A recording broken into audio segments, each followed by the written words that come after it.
Welcome to week number 6. This week is going to feature the Seattle Seahawks going up against the Pittsburgh Steelers. Seattle is 4-1, Pittsburgh is 3-2. I wanted to show this video to you today to kind of show the weekly awards so far to this point and what this team has done in 5 weeks of football. Right now, Seattle is standing at 4-1. We look at the standings here and we look at some of the top teams. The Titans are also 4-1. Wow, that's kind of surprising. They were the team that the Seattle Seahawks beat in week 2. So far, you can see that there is a decent amount of teams here. It's kind of surprising to see the Jaguars at 4-1. That's a bit of a shocker for me.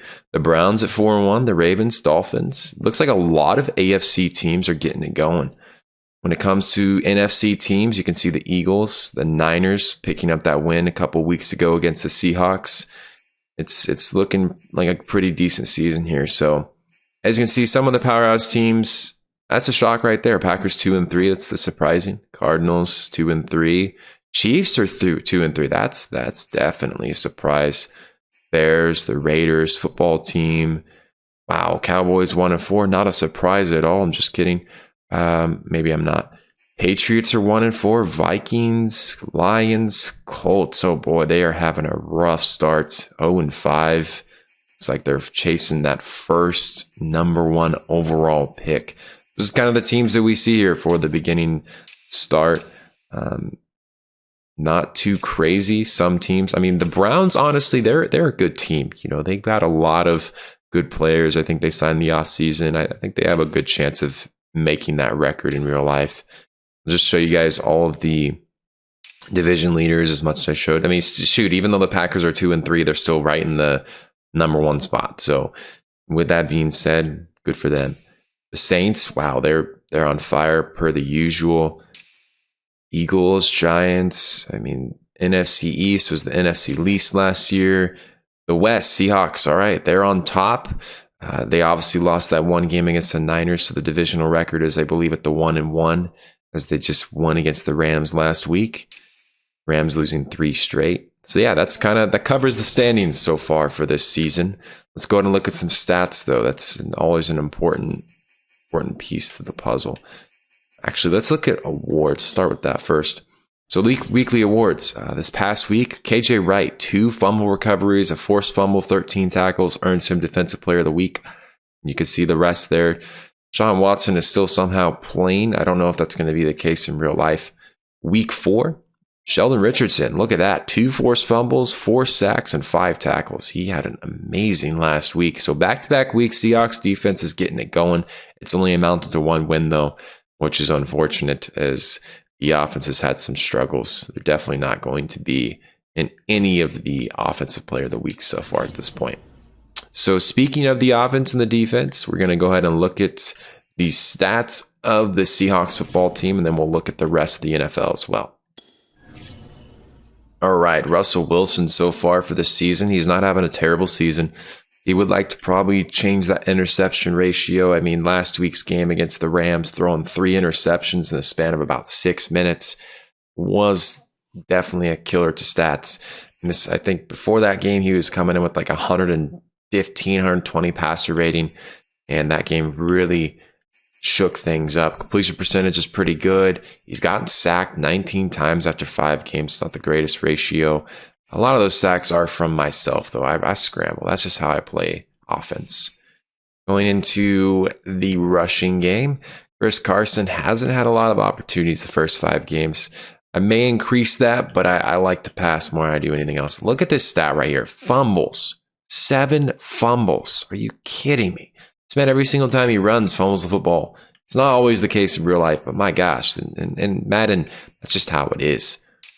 Go to receiving. Look at that. D. Eskridge. Come on now. 355 yards of receiving. He's pretty lights out so far as a rookie. I tell you what, when you put him in the 3rd slot, he just faces certain guys that are not that great, which ultimately helps him in the long run. DK Metcalf, not having the most amazing year. I'm pretty sure he wants to change this as we go throughout the final 12 games. I'll try to incorporate him more in the offense. It's been difficult to find him and get him in places, but that's something that can definitely change throughout the year. Blocking, Ethan Poshich, look at him. No sacks allowed at all. Bill Haynes, good job. Brennan Shell, I mean, he hasn't played it down, but good job. Gabe Jackson, look at that. Playing well, no sacks at all. Hopefully that's the theme for the Seahawks in real life. Dwayne Brown, couple sacks allowed. Now this is the guy that I signed. I did not share this in week 1, but Mitchell Schwartz, he was on the free agency acquisitions. I think he was like a 90 overall, and I was like, why not? 8 sacks. That probably is because I roll out to the right a lot. I don't think that's really entirely on him. I bet if I had the second string or the guy that was on the team in that spot, this would be like 20 sacks. All right, moving over to defense. Bobby Wagner having a terrific season per the usual. KJ Wright, look at him. Come on now. 2 interceptions. Are you kidding me? That's great. Let's look at the top interceptions here. KJ Wright, Sherman, he had 2 in the first week, hasn't had 1 since. We'll see if that changes. Bobby Wagner, we got 1. Zier has 1. I'm pretty sure I botched that name, but he has 1. We look at the pass deflections here. Sherman, pretty good. Wagner, pretty good. Overall, the defense has played a pretty decent so far to begin the year. It's that offense that's having some struggles. Fumbles, fumble recoveries, goes to KJ Wright. I'll tell you what, man, this guy needs to be signed. I mean, coming off of the defensive touchdown last week, or a couple weeks ago, he needs to be re-signed. With the sacks, the only one I missed, Sheldon Richardson, signed him as well on the free agency list. My gosh, 8.5 sacks. This man's balling out. He might be working his way to a defensive player of the year if he keeps the rate that he's going. Jordan Brooks, 4.5 sacks. Al Woods, 2.5. Dunlap has only 1. It's kind of shocking. Only has 2 tackles. That's really surprising after 5 weeks of football. Poona Ford, he's been getting into certain lanes at the right time. Kicking so far, Jason Myers, he's perfect. So that's a good thing. It looks like I know how to kick. Punting, Michael Dixon hasn't been on the field much, but when he does, he gets it inside that 20. 4 of his 8 punts are inside the 20. Kick returns, nothing too crazy here. Punt returns, nothing too crazy either. So that kind of addresses the stats for the Seahawks. Getting to the NFL, though, unfortunately, something I've noticed within Madden is they don't really ever show my players in the stats. So we look at the stats here. Wow, a name I see at the bottom here, Colin Kaepernick. Whoa, that's something you don't see right now in the NFL, that's for sure. But he's balling out. Look at him go. He's balling. All right, so when it comes to yards, Tom Brady at the top. That's to be expected when you have Antonio Brown, Mike Evans, and Chris Godwin. I mean, come on. How could you not have that many yards? Jameis Winston, look at him go. Wow. It's a lot of yards. Not too many crazy things with the touchdown interception ratio, but that yardage is pretty darn good. Derek Carr coming in there, and Matt Ryan. So some pretty good stuff here. Trevor Lawrence, good start for him in his career. 13 touchdowns and 3 interceptions. I know Russell would trade his 8-6 in a heartbeat. As you can see, 8-6, not the greatest start. Also, I'm playing 8-minute quarters. I think all the computers play 15-minute quarters. I don't know why it's not the same for the rest of the league, but to see what Russell was doing in 8-minute quarters ain't bad. Who knows? Those interceptions could be higher, though. I just seem to struggle to find players and find them in good lanes. Mahomes is not having a bad season. Man, 2-3 is not a good start by any means. Let's look at that passing touchdown leaders here. Brady at the top, Lawrence second. Wow, that's a good start for his career. Interceptions. Oof, Jared Goff is not having a good time in Detroit. 9 picks. Carson Wentz having a struggle in Indianapolis. Murray either. Oh man, 4-8 is not a good ratio. So some struggle. Oh boy. Let's just get past that one right there. Completion percentage. Oh boy, I lost some connection here. Ooh, that's not good at all. I'm going to try and reconnect here. We're having some technical difficulties here. Oh boy. So technical difficulties. We just got disconnected. You kind of get the gist. I'll be back here in a moment. All right, we are back. I don't know what happened there with my connection, but it obviously changed things up. Not entirely sure where we left off, but I think we were just going over the last bit of the interceptions, skipping Russell Wilson's. I was actually going to do completion percentage, I think. So, oh wow, Cam Newton's doing really good when it comes to completions. He looks like they started him over Mac Jones, which I think is a good idea. Cam Newton's a baller. Baker Mayfield, oh wow, look at that. He's having a terrific season. Oh wow, that's great passing completion percentage. I thought that was the one category Russell might lead in. but not quite. Trevor Lawrence, the rookie. That's exciting. It's probably high up in that MVP ballot for sure. Fitzpatrick, come on. Good for him. He's always been a reliable player. Sam Darnold, he's having a great first season with Carolina. Change of scenery helps things. Actually, now that I see that, I want to see the Jets here. Where are they at? Where's the quarterback for the Jets? Come on. Zach Wilson. Oh, wow. He's having an okay season. He's a rookie, so nothing too crazy. You can see here some other guys. They're just having a rough season. All right, let's get into the statistical category of the rushing game. Ooh, Chris McCaffrey is on fire. Wow, 679 yards to begin 5 games. You can see that there is nowhere to be found a Chris Carson here in this one. As, like I said, I don't run the football nowhere near as much as these other teams.